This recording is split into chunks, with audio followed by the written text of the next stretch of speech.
അമ്മയുടെ കുഞ്ഞുമണിയാണോ? ആണോ? ആ ആ. അമ്മയുടെ ശുണ്ടപ്പനാണോ?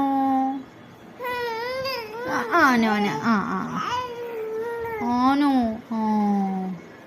അമ്മയുടെ ഇമ്പ്രിക്കണ്ണനാണോ? ആണോ? ആ ഹാ ഹാ ഹാ.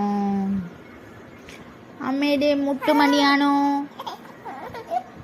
ആണോ? ആ ആ ആ ആ. അമ്മയുടെ ഷൊട്ടുമണിയാണോ? ആണോ? ആണോ? കരയണ്ട കരയണ്ട കരയണ്ട, എല്ലാം ശരിയാക്കാം. അമ്മയുടെ കുഞ്ഞാപ്പു ആണോ? ആണോ? ആ ആ ആ. ചേച്ചിപ്പൊന്നാണോ ഇത്? എടാ ഇവിടെ ഇവിടെ ഇവിടെ ഇവിടെ ഇവിടെ. ചേച്ചിപ്പൊന്നാണോ?